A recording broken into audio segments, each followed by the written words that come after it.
यदि आप सोते समय पैसा कमाने का तरीका नहीं खोज सके तो आपको मरते दम तक काम करना होगा दोस्तों। समय एक शानदार कंपनी का दोस्त है तो एक औसत कंपनी का दुश्मन। आज कोई साए में बैठा है क्योंकि बहुत पहले किसी ने यह पेड़ लगाया था दोस्तों। बाजार में सक्रिय रहकर ट्रेंड करने वाले को निवेशक कहना कुछ ऐसा है जैसे एक रात के संबंध बनाते रहने वाले को रोमांटिक कह देना दोस्तों। सफल निवेश के लिए समय, अनुशासन और धैर्य चाहिए होता है, भले ही प्रतिभा और प्रयास कितने अधिक क्यों ना हो दोस्तों। कुछ चीज़ों में समय लगता है। आप 9 महिलाओं को गर्भवती कर एक ही महीने में बच्चे को जन्म नहीं दे सकते। अवसर बार बार नहीं आते। स्वर्ण की वर्षा हो तो बाहर बाल्टी रखें, ना कि थिम्बल। वास्तव में सुखी कौन? तो दोस्तों इसे समझने की कोशिश करते हैं। इस कहानी से एक भिखारी किसी किसान के घर भीख मांगने गया। किसान की स्त्री घर पर थी, उसने चने की रोटी बना रखी थी। किसान जब घर आया उसने अपने बच्चों का मुख चूमा, स्त्री ने उसके हाथ पैर धुलाए, उसके बाद वह रोटी खाने बैठ गया दोस्तों। स्त्री ने एक मुट्ठी चना भिखारी को डाल दिया। भिखारी चना लेकर चल दिया। रास्ते में भिखारी सोचने लगा, हमारा भी कोई जीवन है, दिन भर कुत्ते की तरह मांगते फिरते हैं, फिर स्वयं बनाना पड़ता है। इस किसान को देखो, कैसा सुंदर घर है, घर में स्त्री है, बच्चे हैं, अपने आप अन्न पैदा करता है, बच्चों के साथ प्रेम से भोजन करता है। वास्तव में सुखी यह किसान है। इधर वह किसान रोटी खाते खाते अपनी स्त्री से कहने लगा, नीला बैल बहुत बूढ़ा हो गया है, अब वह किसी तरह काम नहीं देता।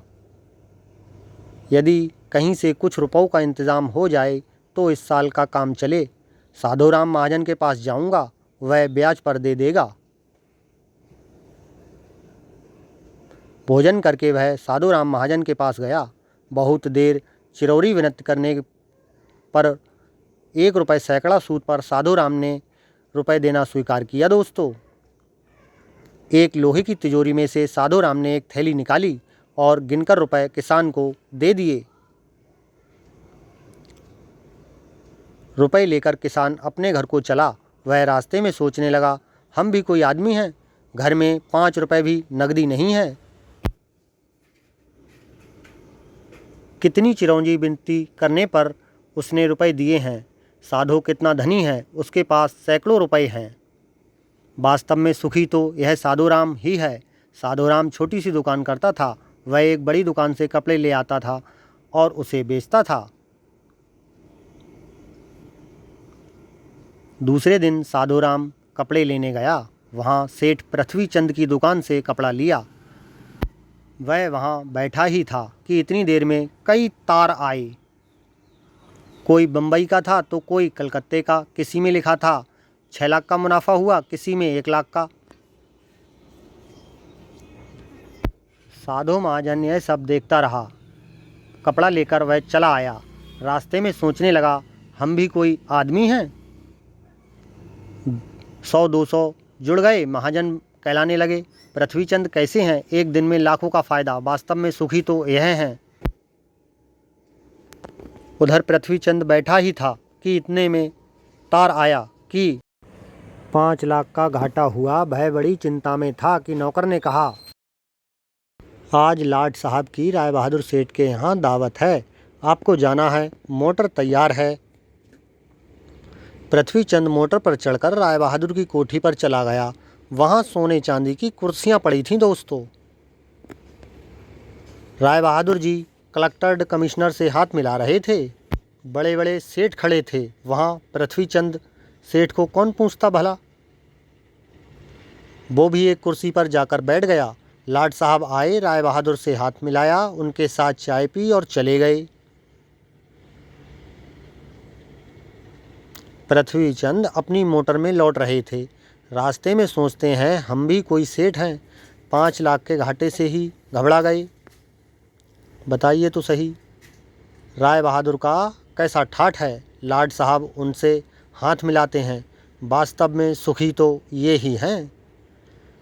अब इधर लाड साहब के चले जाने पर राय बहादुर के सिर में दर्द हो गया। बड़े बड़े डॉक्टर आए, एक कमरे में पड़े थे। तार घाटे के साथ आ गए दोस्तों। उनकी भी चिंता थी, कारोबार की भी बात याद आ गई। वे चिंता में पड़े थे। तभी खिड़की से उन्होंने झांक कर नीचे देखा। एक भिखारी हाथ में एक डंडा लिए अपनी मस्ती में जा रहा था। राय बहादुर ने उसे देखा और बोले, वास्तव में सुखी तो यही है। इसे ना तो घाटे की चिंता, ना मुनाफे की फिक्र। इसे लाड साहब को पार्टी भी नहीं देनी पड़ती। सुखी तो यही है दोस्तों। शिक्षा।